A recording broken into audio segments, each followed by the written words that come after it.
কোনো মায়া নাই। বড় ভাই ছোট ভাইয়ের প্রতি কেমন আদর। বড় ভাই দূরে গিয়া সামনে দাঁড়াইয়া বাইরে পিছনে দিয়ে বলেন আমার বাইরে মারিয়েন না, আমারে মারেন না। ছোট ভাই আবার পিছন থেকে দূরে এসে বললেন না আমার বড় ভাইরে মারিও না, আমারে আগে মারেন। আমার বড় ভাই আমার আদর করেছে, কোলে কাঁধে নিয়েছে, কত আদর করেছে। আমার বড় ভাইরে মারিও না, আমারে আগে মারেন বলে ছোট ভাই সামনে চলে আসছে। আবার বড় ভাই ছোট ভাইরে সরাইয়া পিছনে করে দিয়ে আবার দাঁড়ায় গেছে। না না আমার ছোট ভাইরে নয়, আমারে আগে মারো। আমার ছোট ভাইরে নয়, আমারে আগে মারো, আমার ছোট ভাইরে মারিও না। এই কথা বলে ছোট ভাইরে পিছনে দে, আবার ছোট ভাই দৌড়ে আগে এসে এই জালেম খারেজের এমনি সামনাসামনি চলে গেল। দুই ভাই একজন আগে আগে আগে আগে দৌড়াদৌড়ি করলো, আর দুইজন বললেন আমাদেরকে একটু সময় দেন, মারিয়েন না, একটু সময় দেন। দুই ভাই একটু দূরে গিয়া এক ভাই অপর ভাইয়ের দিকে তাকাইয়া বললেন ভাই গো আমরা একটা কাজ করি, তুমি আমার কাঁধের উপরে হাত দিবা, আমিও তোমার কাঁধের উপরে হাত দেব, আর আমরা দুইজন খানায় খাবাকে সামনে রেখে সিজদায় পড়ে যাব। আমরা জমিনে সিজদা দিয়া সুবহানা রাব্বিয়াল আলা বলবো, সুবহানা রাব্বিয়াল আলা বলবো। গর্দানের উপরে ছুরি যদি চালাইয়া দিই, তোমার কষ্ট আমি দেখব না, আমার কষ্ট তুমি দেখবা না, আমার কষ্ট তুমি দেখবা না। ও যুবক, সেই দিন কারবালার ময়দানে রক্ত দেওয়ার কারণে ইসলামটা জিন্দা হয়েছে রে বাবারা। এই দুই ভাই বললেন আমরা জমিনের সিজদা দেব, সুবহানা রাব্বিয়াল আলা বলবো। দুনিয়ার জমিনে ওই আগ্রাবাদ রঙ্গিপাড়ার মানুষেরা আহলে বাইতের স্মরণে শাহাদতে কারবালা মাহফিল করবে, আমরা দুই ভাইয়ের কথা স্মরণ করবে। কারবালার ময়দানের ফুরাত নদীর তীরে দুইজন শিশু সিজদা অবস্থায় নামাজের প্রতিষ্ঠা করবার জন্য, এই সিজদার জন্য শহীদ হয়েছে। আমরা দুই ভাইয়ের কথা শুনিয়া মানুষ আযান শুনে মসজিদের মধ্যে চলে যাবে। আহলে বাইতের পবিত্র হাত কখনো সেই এজিদের হাতের মধ্যে যাবে না। আর তিনি বললেন না এটা হবে না, কারণ আহলে বাইত কোন অন্যায়কারী কোন জুলুমকারী মানুষের হাতে হাত দিতে পারে না, আমাদের হাত পবিত্র। তিনি বললেন হাত দেওয়া যাবে না। আর সেনাপতি যিনি ছিলেন তিনি বললেন যদি হাত না দাও তাহলে এই মুহূর্তে আপনার সাথে আমাদের যুদ্ধ হবে। এই কথা বলে এই একজনের উপরে 80 জন সৈন্য ঝাঁপাইয়া পড়ল মারার জন্য। আর ও আগ্রাবাদের ও যুবক, ইমামে মুসলিম বিন আকিল জীবনটা বাঁচানোর জন্য থারাবাড়ি হাতের মধ্যে লইয়া ওই সৈন্যদের ভিতরে ঢুকে গেছে।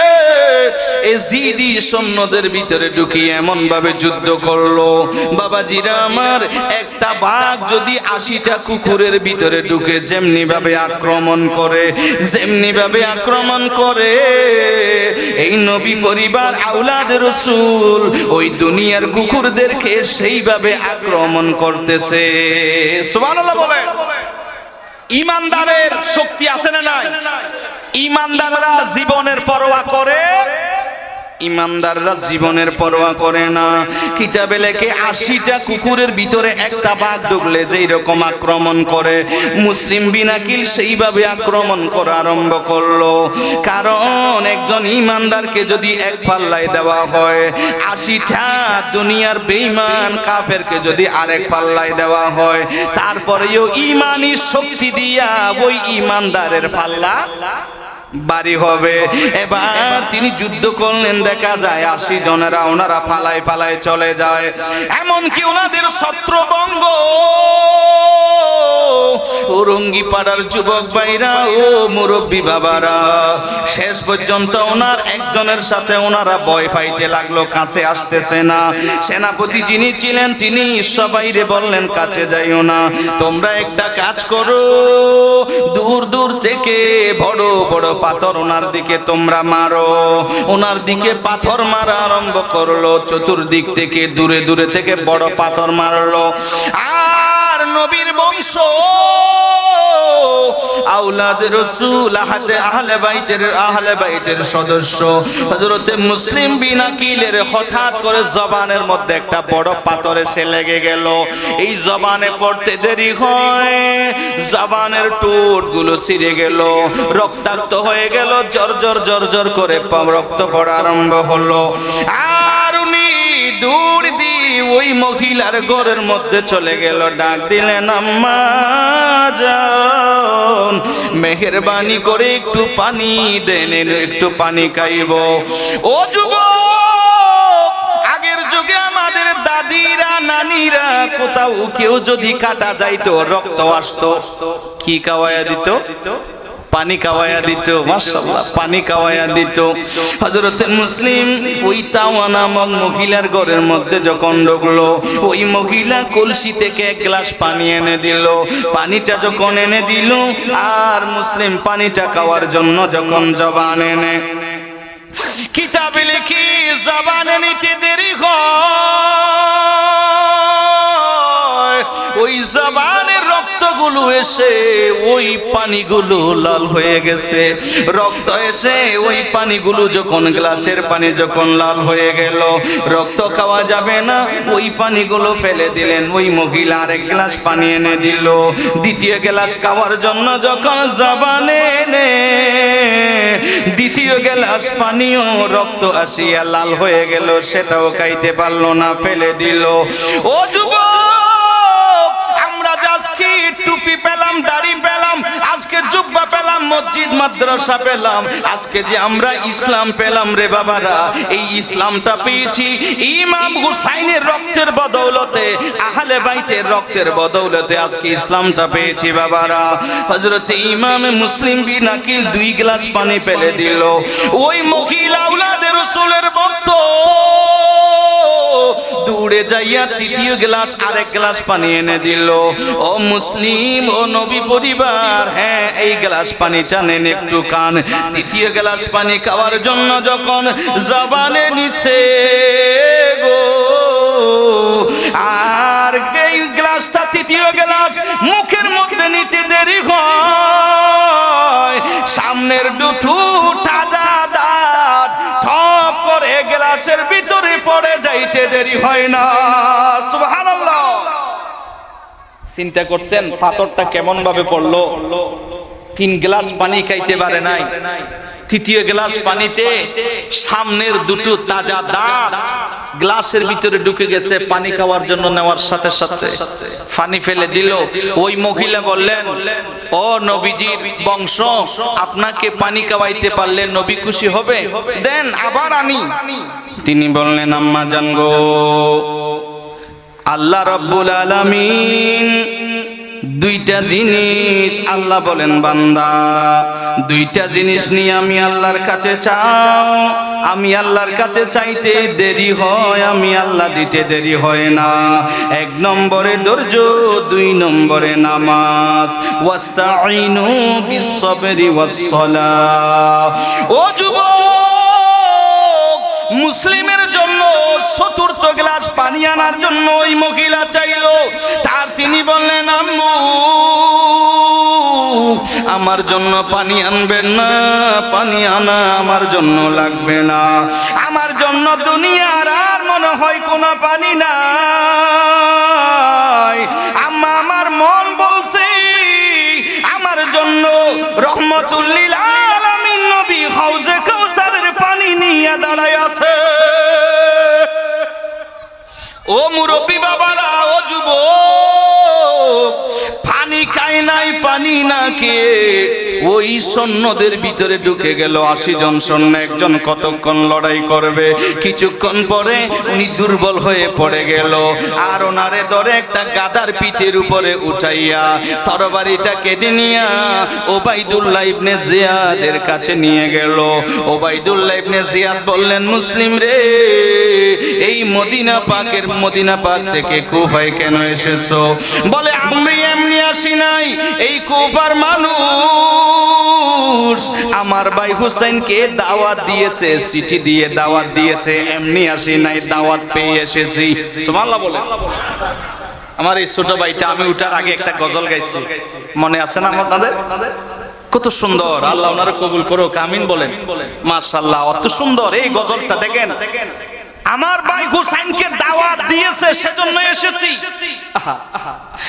মুঝে কুফা ওয়ালো মুসাফির না সমঝো, মে आया नहीं हो बुलाया गया हो कि मेहमान बना कर सताया गया हो।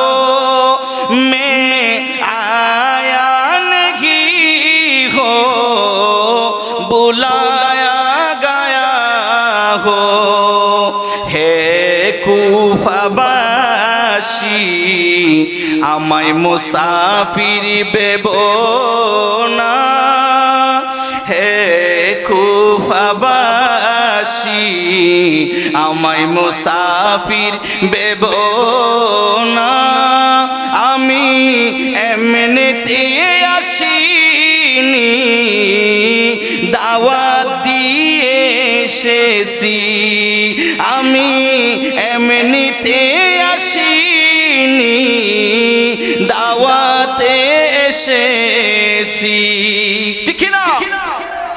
বলে ওবাইদুল্লাহ ইবনে জিয়াদ এমনি আসি নাই, দাওয়াত দিয়েছে আমার ভাই হুসাইনকে, শত শত চিঠি দিয়েছে। সেজন্যই দাওয়াত দিলে দাওয়াত গ্রহণ করতে হয়।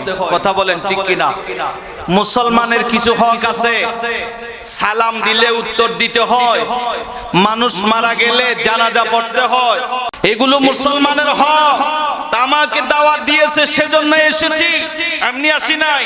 আহলে বাইতকে দাওয়াত দেওয়া হয়েছে, সেজন্য এসেছি।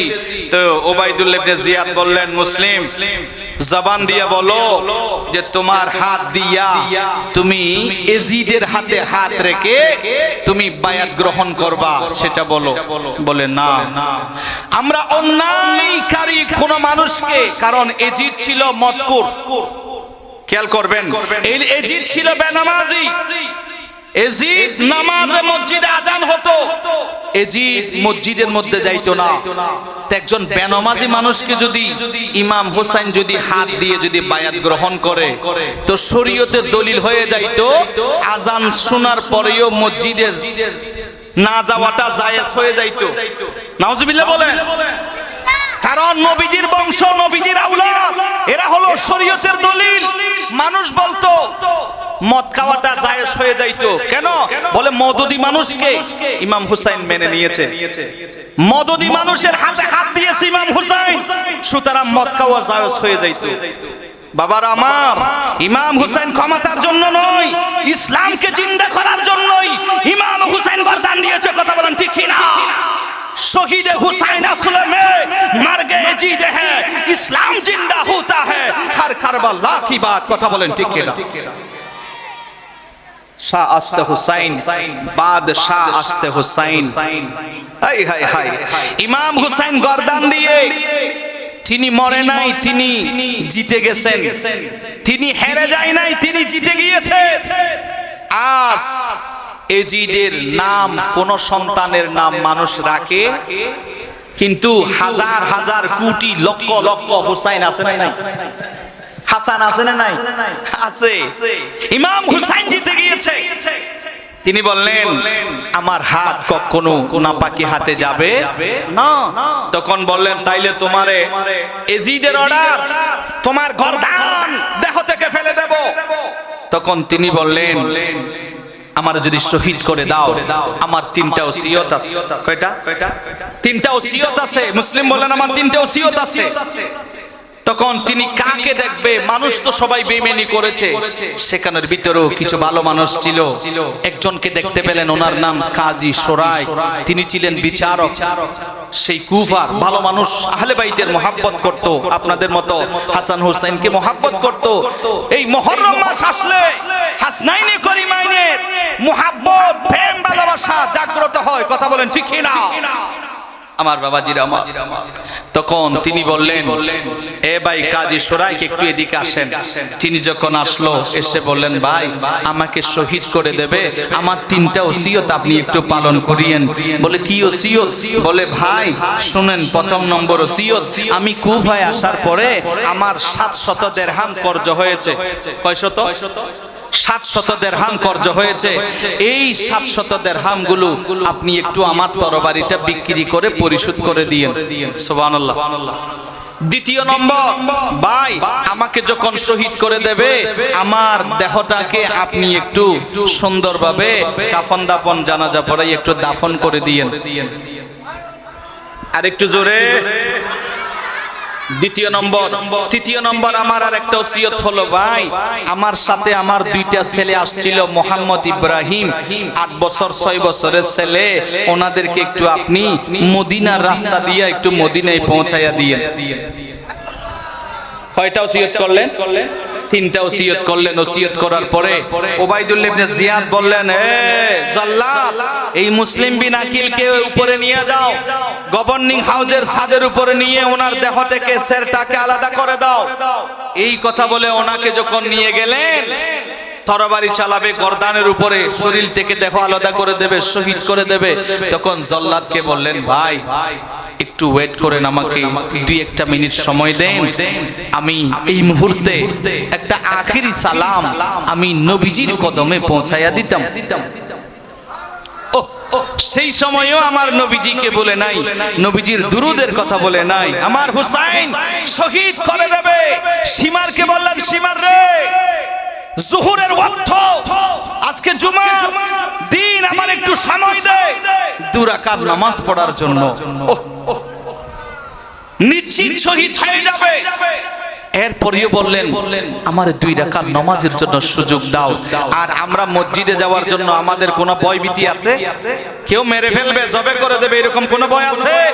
ভয় নাই, তারপরেও আমরা মসজিদে যাই না। ইমাম হুসাইন থেকে শিক্ষা নেই। ইমাম হুসাইন সেই সময়ও তিনি নামাজকে ছাড়ে নাই।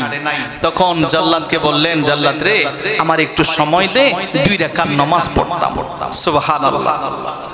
একটু সালাম দিতাম, আখিরি একটা সালাম আমার নবীজির কদমে পৌঁছাইতাম। তখন তিনি চতুর্দিকে দেখলেন কারে সালাম দেবে। তখন শরীরে একটু বাতাস লাগতেছে, সেই বাতাসটা মদিনার দিকে যাচ্ছে মনে হচ্ছে। তখন বাতাসকে ডাক দিলেন, ও বাতাস, আয়ে বাদে সবারা খুদা তালে বেসুয়ে কাবা দর গুজরে কর।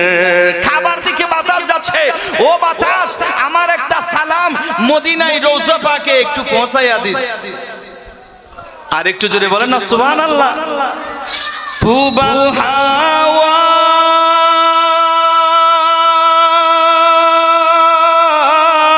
পশ্চিমে যাও, কাবার পথে বইয়া যাও রে বইয়া, এই গরিবের সালাম কানি লইয়া যাও রে বইয়া, এই গরিবের সালাম কানি লইয়া। সুবহানাল্লাহ। মা ফাতেমা হযরত আলীর মাজারে যেতায় আছে,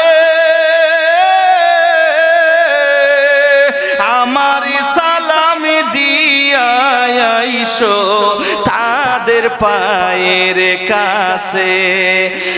সালাম মুনাজাত করিও আমার জন্য, ওই কাবাই গিয়া যাও রে বইয়া, এই গরিবে গরিবের সালামে কানি লইয়া সুবহানাল্লাহ তিনাকে গভর্নিং হাউসের ছাদের উপরে ওনাকে শহীদ করে দিলেন ইনি দুনিয়ার জমিন থেকে বিদায় নিলেন ইন্না লিল্লাহি ওয়া ইন্না ইলাইহি রাজিউন আর কাজী সাহেব ঘরে এসে ওই দুই ভাই যেই জায়গায় ছিল ওনাদেরকে ধরলেন ওনারা দেখেই ওনাকে জিজ্ঞেস করলেন চাচা জান আমার আব্বা কোথায় আমার আব্বার কিছু হয়নি তো আমার আব্বার কিছু হয়নি তো আমার আব্বা কোথায় আমার আব্বাকে কখন দেখব আমরা কখন মদিনায় চলে যাব আম্মার কাছে কখন যাব মার জন্য খুব বেশি মায়া লাগতেছে চাচা জান আমার আব্বা কোথায় এই কথা যখন বলছিলেন তখন কাজী সুরাইকের দু চোখ দিয়ে পানি বের হয়ে গেল আর বললেন বাবারা ও বাচ্চারা তোমরা আর কোনোদিন তোমরা বাবা বলে ডাকতে পারবা না তোমাদের বাবা আর নাই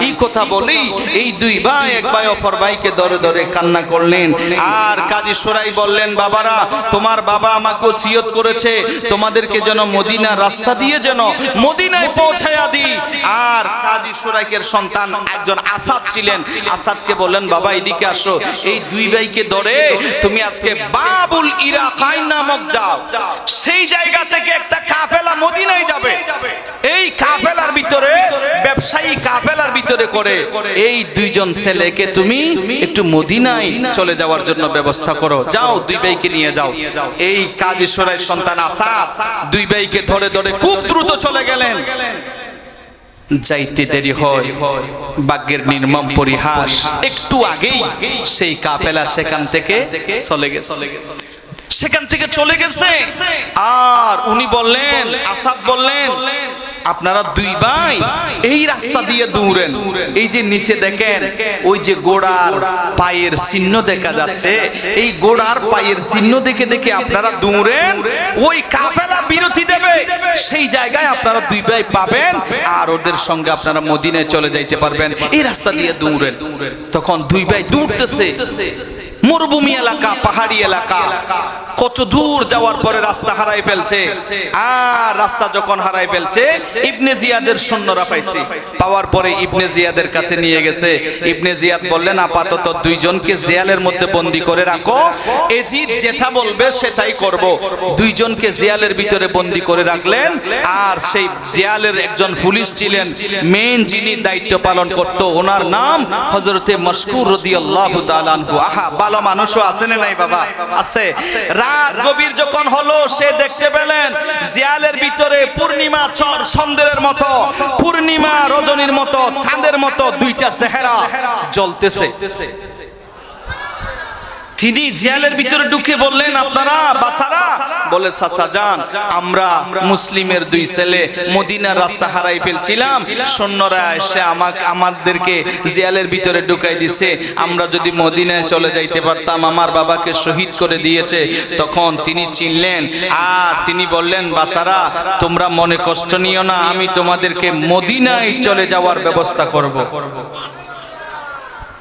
ওনারা দুই ভাইকে সান্ত্বনা দিলেন গভীর মনোযোগ রাত যখন গভীর হইল দরজা খুলে জিয়ালের ভিতরে ঢুকলো হযরতে মশকুর রাদিয়াল্লাহু তাআলা আনহু জিয়ালের ভিতরে ঢুকিয়া দুই ভাইকে হাতে ধরলো নিজের একটা হাতের আংটি খুলিয়া বড় ভাইয়ের হাতে দিল হযরতে মশকুর বললেন শুনো আমি আপনাদেরকে জিয়ালের ভিতর থেকে বাইর করিয়া দিব একটা রাস্তা দেখা দিব ওই রাস্তা দিয়ে আপনারা দৌড়বেন যাইতে যাইতে একটা কাদেসিয়া নামক একটা স্টেশন পাইবেন সেই স্টেশনের মধ্যে কিছু পুলিশ থাকবে সেই পুলিশের ভিতরে আমার একজন ভাই আছে আমার আংটিটা যদি ওনাদেরকে দেখায়া দাও আমার ভাই আপনাদেরকে মদিনা পৌঁছায়া দেবে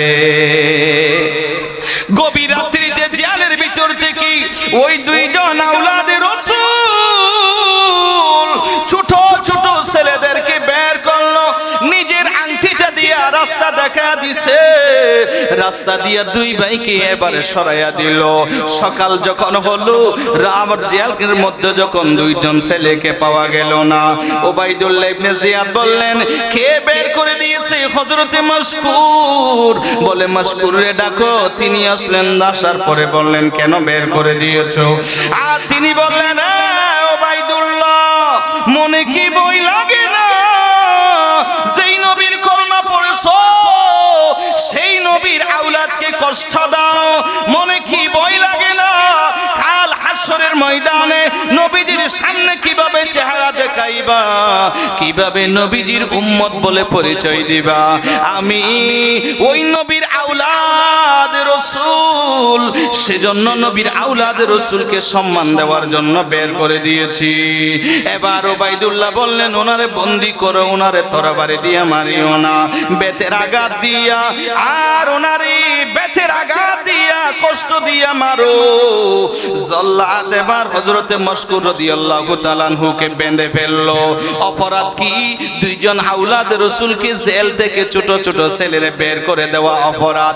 এই অপরাধের কারণে ওনারে বন্দী করে, এবার যখন ওনারে বন্দী করলো আর দুররা মারতেছে, প্রথম যখন ওনার শরীরে দুররা মারলো উনি প্রথমই বললেন সুবহানাল্লাহ। সুবহানাল্লাহ বলেন। সুবহানাল্লাহ কেন বললেন? বলে আশ্চর্য যে আওলাদ রাসূলকে ভালোবেসেছি সেজন্যই আমাকে দুররা মারা হচ্ছে, এর চেয়ে আশ্চর্য আর কি আছে? সেজন্যই সুবহানাল্লাহ বললাম। দ্বিতীয় আবার যখন মারলো তিনি আবার আলহামদুলিল্লাহ বললেন, জবান দিয়ে বের হলো আলহামদুলিল্লাহ। ও মুরব্বী বাবারা, ও যুবক, হযরতে মশকুর রাদিয়াল্লাহু তাআলা তিনাকে দ্বিতীয় যখন দুররা মারা হলো তিনি বললেন আলহামদুলিল্লাহ। বলে আল্লাহর প্রশংসা, যেই আল্লাহ আমারে শহীদ হওয়ার জন্য তৌফিক দিচ্ছেন ওই আল্লাহর দরবারে শুকরিয়া। দ্বিতীয় আঘাত করলো, দ্বিতীয় আঘাতে তিনি আলহামদুলিল্লাহ বলল। তৃতীয়বার যখন আরেকবার মারলো আর তৃতীয়বারে বললেন আল্লাহু আকবার।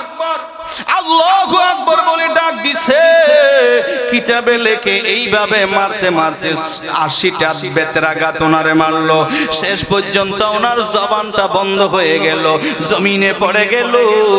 আর বেতের আঘাত মারতে মারতে ওনার জবানটা বন্ধ হয়ে গেল, নিঃশ্বাস বন্ধ হলো। আর সেই জায়গায় তিনি শাহাদাত বরণ করলেন। ইন্না লিল্লাহি ওয়া ইন্না ইলাইহি রাজিউন। ওই দুই ভাই দৌড়তেছে, সারা রাত দৌড়লো, দৌড়তে দৌড়তে দৌড়তে দৌড়তে মরুভূমি এলাকা, ওই পাহাড়ি এলাকা, দুই ভাইয়ের পায়ে আঘাত, পা ফেটে গেল, রক্ত বের হলো। দুই ভাই বড় ক্লান্ত হয়ে গেল। বহুদূরে একটা গাছ দেখলো, সেই গাছের কিনারায় যাইয়া দুই ভাই বসলো। দেখলেন গাছের কিনারায় একটা পুকুর, ওই পুকুরে সুন্দরভাবে মুখ হাত ধুইয়া ওনারা দুই ভাই গাছের কিনারায় বসে বসে বাবা বাবা বলে কাঁদতেছে। আর কিছুক্ষণ পরে একজন মহিলা কলসি নিয়ে ওই পুকুরের মধ্যে আসলো।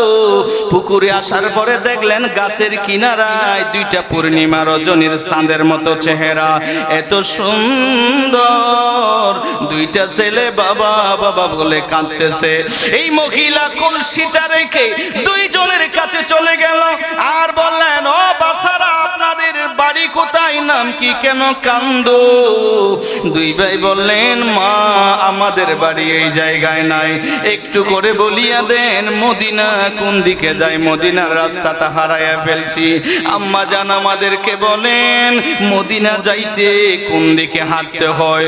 বলে তোমরা কারা? বলে আমরা হলাম মুসলিমের দুই সন্তান আওলাদে রাসূল। এই মহিলা ছিল আওলাদে রাসূলের ভক্ত।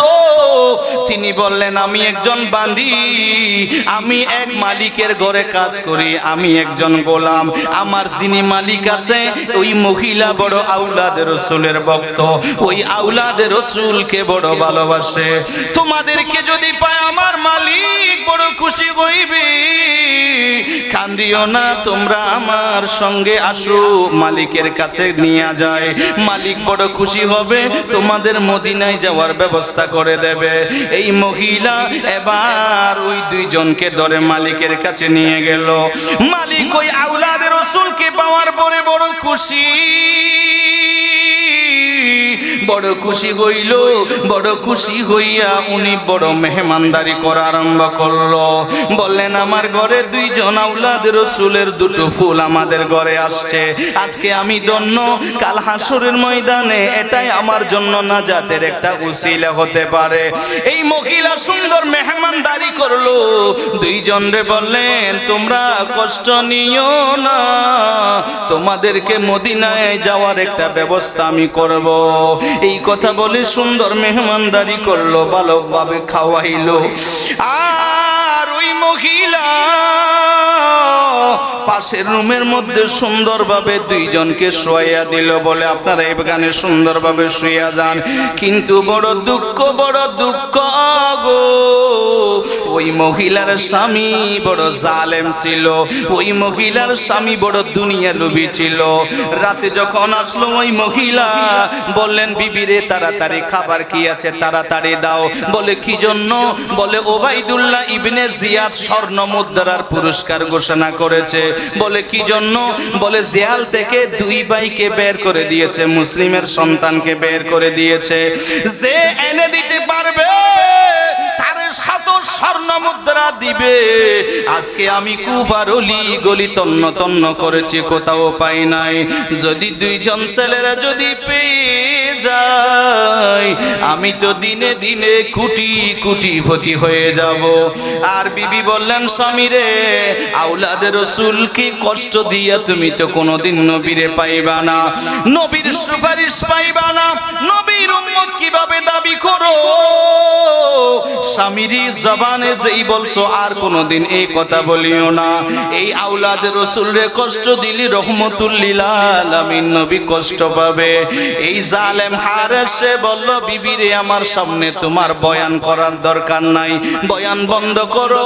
সে খেয়ে ঘুমিয়ে গেল।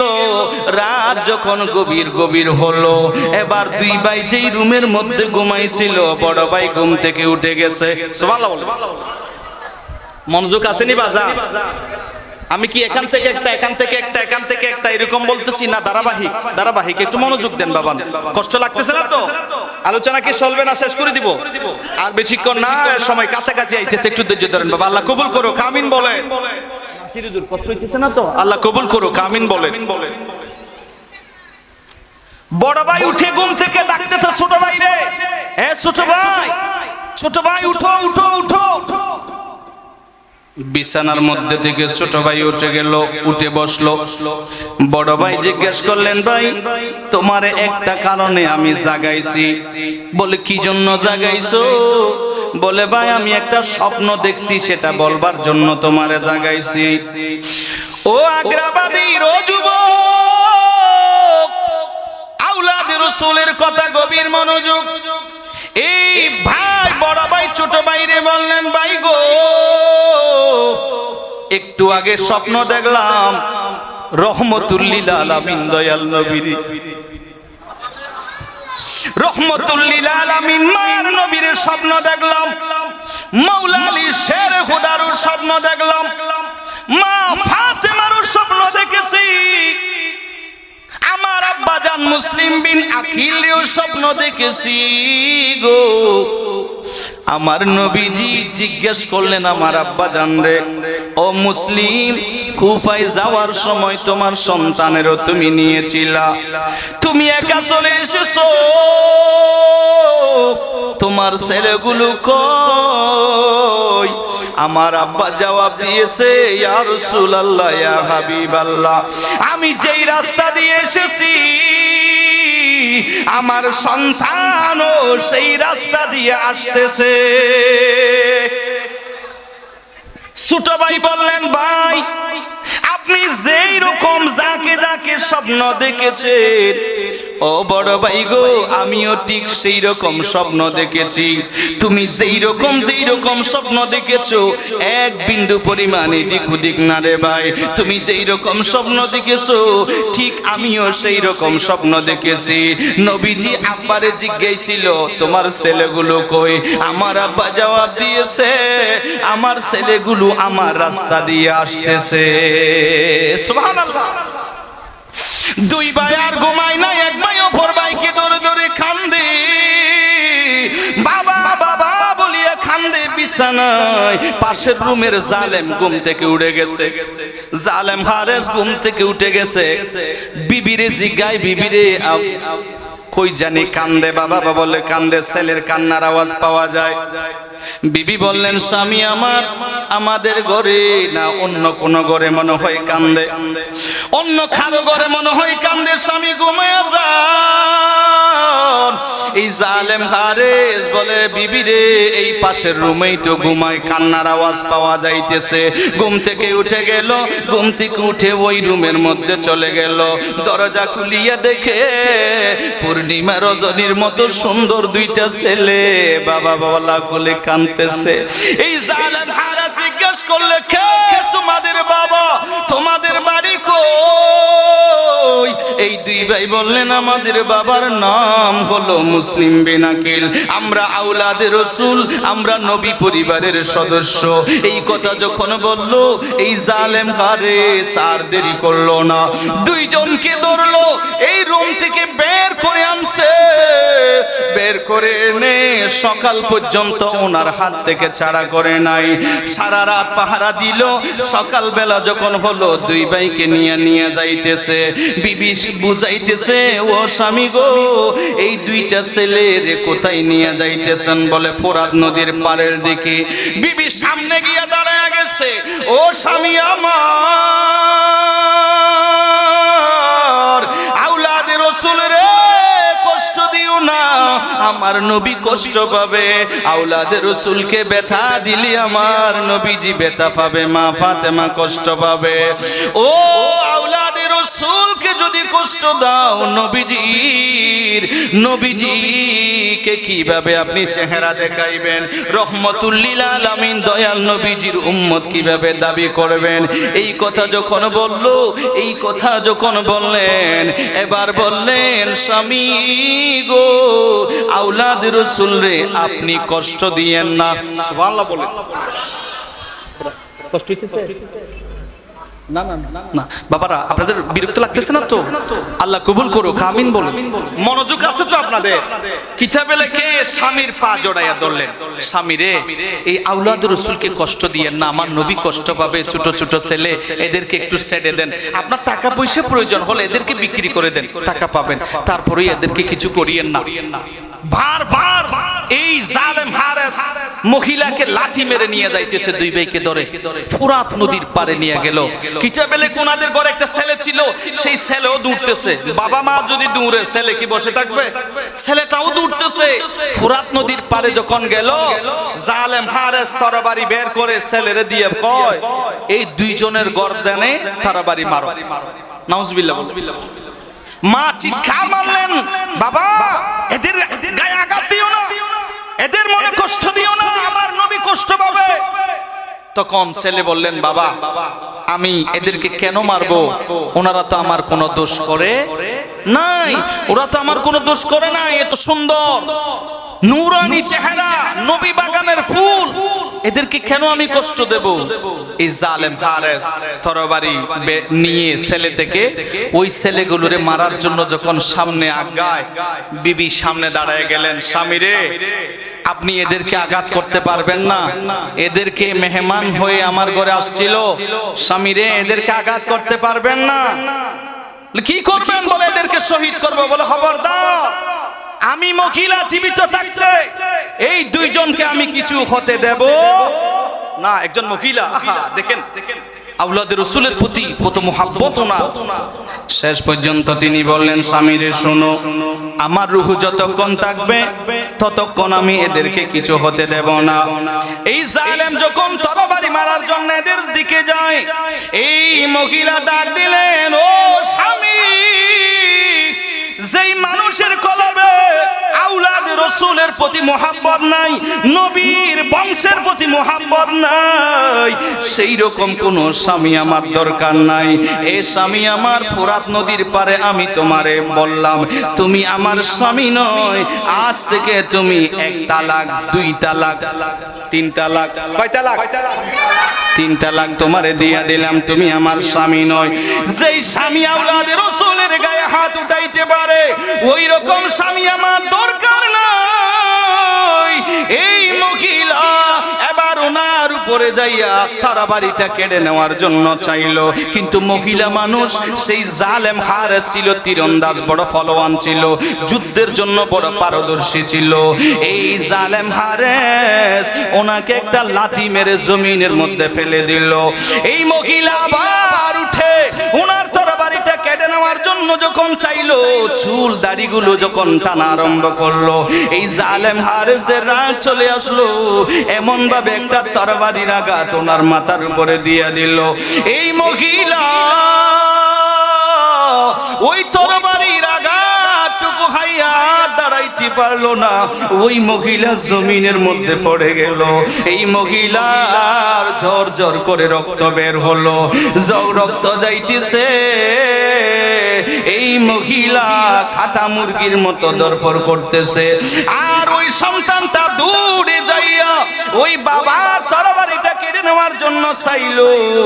বাবা তুমি তো বড় জালেম, তুমি তো মানুষ না, আমার মার এইভাবে আঘাত করতে পারলা, দুনিয়ার লোভের কারণে তুমি আমার মার দুনিয়ার জমিন থেকে শেষ করে দিতে পারলা, এই দুনিয়ার জন্য তো পাগল হয়েছো।